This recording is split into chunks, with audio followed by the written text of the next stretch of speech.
सुल्तानपुर में पीएम मोदी ने Purvanchal express way पर भारतीय सेना के सुपर हरक्यूलिस विमान से किया लैंड। प्रधानमंत्री नरेंद्र मोदी ने सुल्तानपुर में एक्सप्रेस वे पर बनाई गई एयर स्ट्रिप के पास मंच से बटन दबाकर पूर्वांचल एक्सप्रेस वे का लोकार्पण किया। उन्होंने कहा कि 3 साल पहले जब मैंने पूर्वांचल एक्सप्रेस वे का शिलान्यास किया था तब मैंने नहीं सोचा कि इस एक्सप्रेस वे पर मैं विमान से उतरूंगा भी। चाइल्ड पोर्नोग्राफी पर सीबीआई के छापे, 14 राज्यों, यूटी में 76 जगह जांच एजेंसी का सर्च ऑपरेशन, बच्चों के अश्लील वीडियो बनाने और शेयर करने पर कार्रवाई। बच्चों के अश्लील वीडियो बनाने और उन्हें शेयर करने के मामले में सीबीआई मंगलवार की सुबह से देश के 76 लोकेशन पर ताबड़तोड़ छापेमारी कर रही है। आज सुबह से देश के अलग अलग राज्यों के 76 शहरों में यह सर्चिंग चल रही है। सुबह से मध्य प्रदेश, छत्तीसगढ़, महाराष्ट्र, आंध्र प्रदेश, दिल्ली, उत्तर प्रदेश, पंजाब, बिहार, ओडिशा, तमिलनाडु, राजस्थान, गुजरात, हरियाणा, हिमाचल प्रदेश में अलग अलग जगहों पर लोगों के घरों पर छापा मारा गया है। सूत्रों के अनुसार मध्य प्रदेश के 3 बड़े शहरों पर भी छापेमारी की गई है। हार्दिक पांड्या एक बार फिर सुर्खियों में हैं। इस बार की सुर्खियां ना तो उनकी बल्लेबाजी से जुड़ी हुई हैं और ना ही गेंदबाजी से। गर्लफ्रेंड से जुड़ा भी कोई मामला नहीं है, बल्कि इस बार उनके पास से 2 घड़ियां जब्त की गई हैं। इन घड़ियों की कीमत 5 करोड़ रुपए बताई जा रही है। हालांकि हार्दिक पांड्या का कहना है कि ये करीब 1.5 करोड़ रुपए की कीमत है। कस्टम विभाग मामले की जाँच कर रहा है। ऐसा नहीं है कि हार्दिक को सिर्फ महंगी घड़ी और चैन पहनने का ही शौक है। उनके लग्जरी खजाने में करोड़ों रुपए की कारें भी शामिल हैं। कुछ रिपोर्ट्स के मुताबिक हार्दिक के पास ऑडी, लंबोर्गिनी से लेकर रोल्स रॉयस तक की 6 लग्जरी कारें हैं। अलग अलग मॉडल की कीमत 17 लाख रुपए से लेकर 6 करोड़ रुपए बताई जा रही है। उनके पास कुल मिलाकर 14 करोड़ रुपए से भी ज्यादा कीमत की कारें हैं। शुरू होते ही देश का सबसे लंबा ऑपरेशनल एक्सप्रेस वे बना पूर्वांचल एक्सप्रेस वे। प्रधानमंत्री नरेंद्र मोदी ने मंगलवार को पूर्वांचल एक्सप्रेस वे का इनॉग्रेशन किया। इसके साथ ही उत्तर प्रदेश के पूर्वी हिस्से की राजधानी लखनऊ से कनेक्टिविटी बेहतर हो जाएगी। करीब 341 किलोमीटर लंबा ये एक्सप्रेस वे लखनऊ से शुरू होकर गाजीपुर में खत्म होगा। एक्सप्रेस वे पर चढ़ने और उतरने के लिए लिमिटेड एंट्री एग्जिट पॉइंट होते हैं, जबकि हाईवे पर चौराहे और रेड लाइट होती है। एक्सप्रेस वे पर चढ़ने या उतरने के लिए आपको एक ढलान मिलती है। एक्सप्रेस वे को सिग्नल फ्री बनाने के लिए ओवरपास और अंडरपास का इस्तेमाल होता है। ये 6 से लेकर 14 लेन तक होते हैं। इस वजह से ट्रैफिक स्पीड काफी तेज होती है। ये एक्सप्रेस वे उत्तर प्रदेश के 9 शहरों से होकर गुजरेगा। इसमें लखनऊ, बाराबंकी, अयोध्या, अम्बेडकर नगर, अमेठी, सुल्तानपुर, आजमगढ़, मऊ और गाजीपुर शामिल हैं। इस एक्सप्रेस वे की वजह से वाराणसी, गोरखपुर, प्रयागराज जैसे जिलों को भी फायदा होगा। यूपी सरकार का अनुमान है कि इस एक्सप्रेस वे के शुरू होने पर हर रोज 15 से 20 हजार वाहन इस पर से गुजरेंगे। धीरे धीरे संख्या बढ़ेगी। इस एक्सप्रेस वे पर फाइटर जेट भी लैंड कर सकते हैं। फिलहाल 6 लेन एक्सप्रेस वे को जरूरत पड़ने पर 8 लेन में तब्दील किया जा सकता है। इसके शुरू होने के बाद 300 किलोमीटर लंबा सफर महज 3.5 घंटे में पूरा किया जा सकेगा। एसआर के बैक टू वर्क, शूटिंग पर लौटे शाहरुख, लेकिन शर्तों के साथ। आउटडोर शेड्यूल छोटे रखने को कहा। हर हफ्ते मिलने जाएंगे मुंबई अपने परिवार से। बेटे आर्यन खान के ड्रग केस में फंसने के बाद से शाहरुख खान ने अपनी सभी अपकमिंग फिल्मों की शूटिंग रोक दी थी। अब शाहरुख खान दोबारा शूटिंग करने जा रहे हैं। हालांकि इसके लिए उन्होंने डायरेक्टर के सामने एक खास शर्त रखी है। बॉलीवुड लाइव की रिपोर्ट के अनुसार शाहरुख खान ने विदेश में शूट होने वाली अपनी फिल्मों के शेड्यूल बेहद छोटे हिस्सों में रखने की डिमांड की है। ऐसे में वे लगातार अपने परिवार से मिलने मुंबई जा सकेंगे। आर्यन खान की जमानत के बाद से ही शाहरुख खान उनके लिए एक बॉडीगार्ड की तलाश में थे, लेकिन अब शाहरुख ने अपने पुराने बॉडीगार्ड रवि सिंह को उनकी सिक्योरिटी के लिए तैनात कर दिया है। रवि पिछले कई सालों से शाहरुख की सिक्योरिटी हेड हैं, जो आर्यन की जमानत के बाद उन्हें आर्थर रोड जेल लेने भी पहुंचे थे। 17 से खुलेगा करतारपुर कॉरिडोर, गृह मंत्री शाह ने किया ट्वीट। 17 से शुरू होगा रजिस्ट्रेशन। पहले जत्थे में जाएंगे 250 लोग। पंजाब में चुनावी माहौल के बीच केंद्र सरकार ने गुरु नानक देव के प्रकाश पर्व से ठीक 3 दिन पहले करतारपुर कॉरिडोर खोलने की घोषणा कर दी है। केंद्रीय गृह मंत्री अमित शाह ने मंगलवार को ट्वीट करके इसकी जानकारी दी। गुरु नानक देव का प्रकाश पर्व यानी 19 नवंबर को है। करतारपुर जाने के लिए रजिस्ट्रेशन 17 नवंबर से शुरू हो जाएगा। पहले जत्थे में 250 श्रद्धालु पाकिस्तान जाएंगे। गौरतलब है कि मार्च 2020 से करतारपुर कॉरिडोर बंद है। लोगों को कोविड वैक्सीनेशन की दोनों डोज के अलावा 72 घंटे से कम समय का RT-PCR टेस्ट की रिपोर्ट भी चाहिए होगी। करतारपुर साहिब सिखों का पवित्र तीर्थ स्थल है। सिखों के पहले गुरु नानक देव का निवास स्थान है और यहीं पर उनका निधन हुआ था। उन्होंने अपनी जिंदगी के तकरीबन 17 से 18 साल यहाँ पर बिताए थे। आपको बता दें कि करतारपुर साहिब पाकिस्तान के नारोवाल जिले में स्थित है और भारतीय सीमा से लगभग 3 से 4 किलोमीटर की दूरी पर है। बंटवारे के समय यह स्थान पाकिस्तान में चला गया। तब से लोग डेरा बाबा नानक में लगी दूरबीन से इस पावन स्थल के दर्शन करते थे। पृथ्वीराज टीजर आउट, फिल्म में अक्षय कुमार निभा रहे हैं पृथ्वीराज की भूमिका, मानुषी छिल्लर और सोनू सूद भी हैं अहम रोल में। यशराज फिल्म्स ने अक्षय कुमार द्वारा अभिनीत महान योद्धा पृथ्वीराज चौहान के जीवन पर आधारित अपनी अपकमिंग फिल्म पृथ्वीराज का पहला टीजर रिलीज कर दिया है। यह फिल्म अंतिम हिंदू सम्राट पृथ्वीराज चौहान की जिंदगी पर बनी है, जिसमें अक्षय कुमार पृथ्वीराज चौहान की भूमिका में नजर आने वाले हैं। इसमें सोनू सूद भी हैं। इस फिल्म के जरिए पूर्व मिस वर्ल्ड मानुषी छिल्लर भी अपना बॉलीवुड डेब्यू करने जा रही हैं। फिल्म में अक्षय कुमार, मानुषी छिल्लर और सोनू सूद के अलावा संजय दत्त, आशुतोष राणा और साक्षी तंवर भी मुख्य भूमिकाओं में नजर आने वाले हैं। यह फिल्म 21 जनवरी 2022 को सिनेमाघरों में रिलीज होगी। राजकुमार राव और पत्रलेखा की शादी के रिसेप्शन में हरियाणा के सीएम भी पहुंचे। बॉलीवुड एक्टर राजकुमार राव और पत्रलेखा ने 11 साल के साथ के बाद सोमवार को चंडीगढ़ में शादी कर ली है। दोनों की शादी दिन में हुई और देर शाम को उनके रिसेप्शन का आयोजन किया गया। शादी में दोनों के फैमिली मेंबर्स और दोस्तों के साथ फिल्मों से जुड़े कई सेलेब्स भी शामिल हुए। साथ ही शादी के रिसेप्शन में हरियाणा के मुख्यमंत्री मनोहर लाल खट्टर भी पहुंचे। मनोहर लाल ने सोशल मीडिया पर दोनों के साथ फोटो शेयर की और उन्हें शुभकामनाएं दी। शादी के रिसेप्शन में शामिल होकर वर वधू को आशीर्वाद और सफल वैवाहिक जीवन की शुभकामनाएं दी। टीवी चैनल्स की महंगाई अब 1 अप्रैल 2022 तक टली। स्टार, सोनी सहित सारे चैनल्स के दाम 4 महीने नहीं बढ़ेंगे। यूपी चुनाव का असर। देश में टीवी देखना 1 दिसंबर से महंगा होने वाला था, लेकिन अब इसमें 31 मार्च तक राहत मिल गई है। टेलीकॉम रेगुलेटरी अथॉरिटी यानी ट्राई ने एक नए टैरिफ ऑर्डर को लागू करने की मोहलत 1 अप्रैल 2022 तक बढ़ा दी है। इसे उत्तर प्रदेश के आगामी विधानसभा चुनाव से भी जोड़कर देखा जा रहा है। टीवी इंडस्ट्री के सूत्र बताते हैं कि टीवी देखने के दाम की बढ़ोतरी फिलहाल रोक दी गई है। इसे यूपी इलेक्शन के साथ जोड़कर भी देखा जा रहा है। ट्राई के ऑर्डर से सारी चैनल्स के दाम बढ़ने वाले थे। जनरल एंटरटेनमेंट चैनलों के दाम बढ़ जाते तो छोटे शहरों के दर्शक नाराज हो सकते थे। दूसरी ओर न्यूज चैनल के दाम बढ़ जाते तो इनके सब्सक्राइबर्स कम हो सकते थे।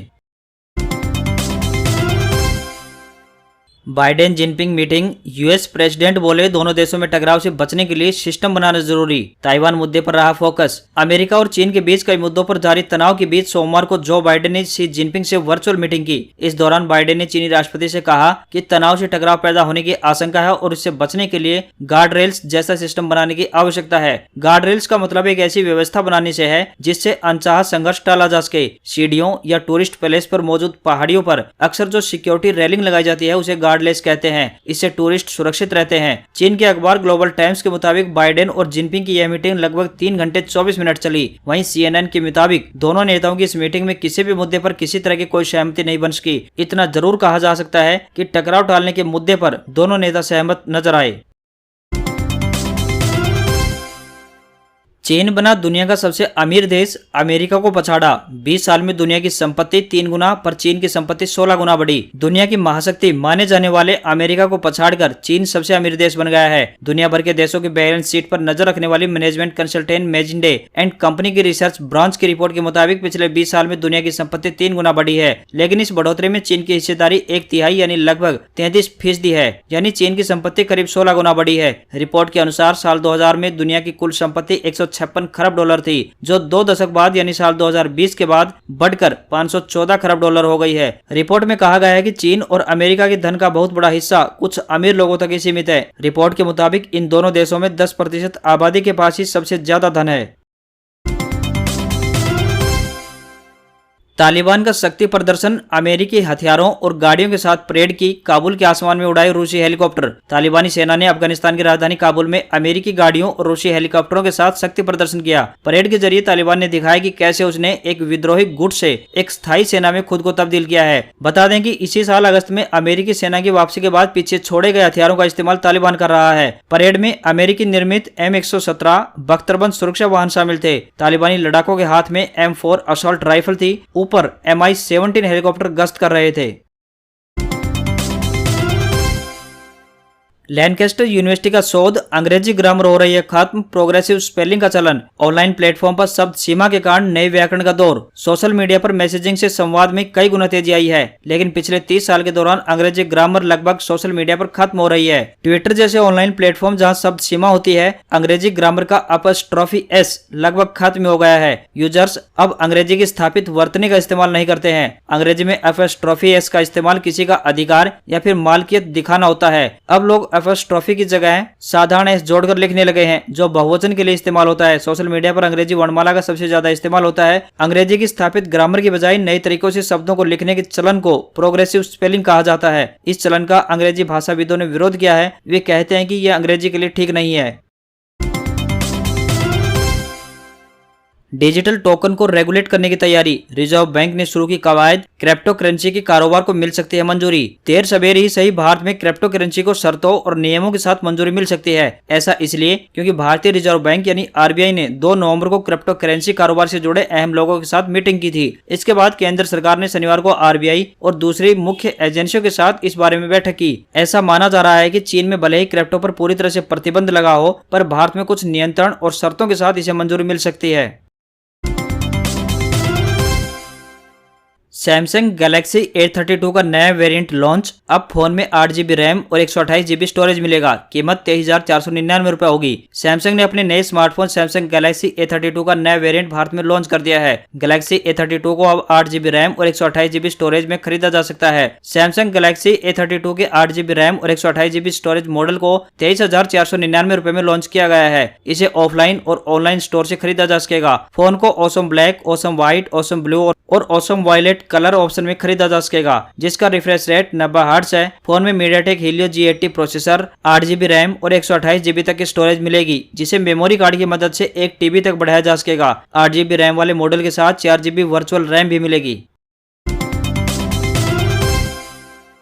विदेशी यात्रियों को राहत, अमेरिका, ब्रिटेन और जर्मनी सहित 99 देशों के यात्रियों को भारत आने पर नहीं करना होगा क्वारंटाइन। भारत ने सोमवार को America, Britain, UAE, Qatar, France और जर्मनी सहित लगभग 99 देशों के लोगों को देश में एंट्री की छूट दे दी है। इसके तहत इन 99 देशों के यात्रियों का कोरोना वैक्सीनेशन पूरा हो गया है, तो उन्हें अब यहाँ क्वारंटाइन रहने की आवश्यकता नहीं होगी। नए नियम के अनुसार इन 99 देशों, जिसे कैटेगरी ए कहा जाता है, के यात्रियों को भारत के लिए रवाना होने से पहले 72 घंटे के भीतर कोरोना की नेगेटिव रिपोर्ट एयर सुविधा पोर्टल पर अपलोड करनी होगी।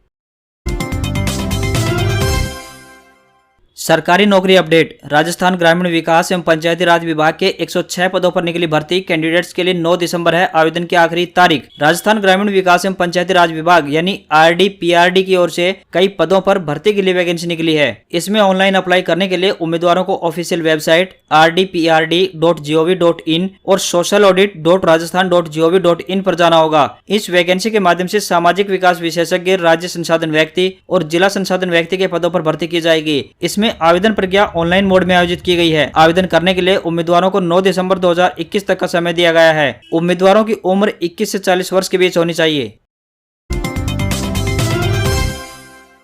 राजस्थान में होगी 31,000 शिक्षकों की भर्ती। लेवल 1 में 16,000 और लेवल 2 में 15,000 पद की होगी भर्ती। राजस्थान में रीट रिजल्ट के बाद अब तृतीय श्रेणी के 31,000 शिक्षकों की भर्ती प्रक्रिया शुरू होगी। इसके तहत जल्दी 3rd ग्रेड अध्यापक भर्ती की विज्ञप्ति जारी होगी। इसमें लेवल 1 में 16,000 और लेवल 2 में 15,000 पदों पर शिक्षकों की भर्ती की जाएगी। अब तक विषय वर्गीकरण को लेकर कोई फैसला नहीं हुआ है। वहीं इस बार रीट में पात्र अभ्यर्थियों को भर्ती फॉर्म भरते समय रीट मार्कशीट समेत अपने डॉक्यूमेंट स्कैन कर अपलोड करने होंगे। इसके बाद बीकानेर माध्यमिक शिक्षा निदेशालय अभ्यर्थियों की मेरिट जारी करेगा, जिसका फाइनल कट ऑफ भी जारी होगा। इस मेरिट के आधार पर राजस्थान में शिक्षकों की भर्ती की जाएगी। फाइनल मेरिट में 90:10 का फार्मूला लगाया जाएगा, यानी 90% मार्क्स रीट के लिए जाएंगे, जबकि 10% एकेडमिक डिग्री से लिए जाएंगे।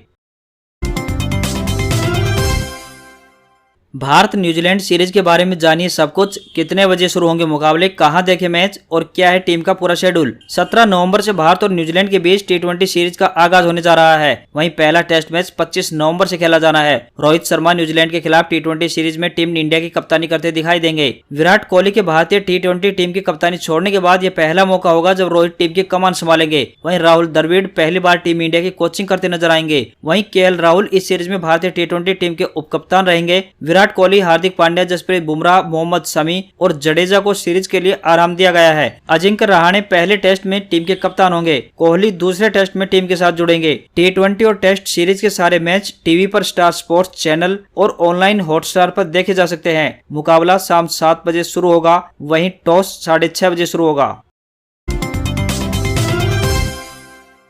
दिल की बीमारी रोकने का आसान तरीका, हार्ट अटैक और स्ट्रोक का खतरा घटाना है तो रात में 10 से 11 बजे के बीच सो जाइए। एक रिसर्च में हुआ दावा। हार्ट अटैक और स्ट्रोक का खतरा घटाना है तो रात में 10 से 11 बजे के बीच सो जाइए। वैज्ञानिक इस समय को गोल्डन आवर कहते हैं। उनका मानना है कि इंसान के सोने का समय और दिल की बीमारियों के बीच एक कनेक्शन पाया गया है, खासकर महिलाओं में जो देर से सोती हैं। यह दावा इंग्लैंड की एक्सेटर यूनिवर्सिटी के शोधकर्ताओं ने अपनी हालिया रिपोर्ट में किया है। शोधकर्ताओं का कहना है कि अगर आप आधी रात में या काफी देर से सोने के लिए जाते हैं तो हार्ट डैमेज हो सकता है। शोधकर्ताओं का कहना है कि इंसान की नींद और दिल की बीमारी के बीच एक कनेक्शन है। जो लोग देरी से सोते हैं वो सुबह देरी से उठते हैं, उनकी बॉडी क्लॉक डिस्टर्ब हो जाती है, हार्ट पर बुरा असर पड़ता है। इस तरह रात में जल्दी सोकर दिल की बीमारियों का खतरा कम कर सकते हैं।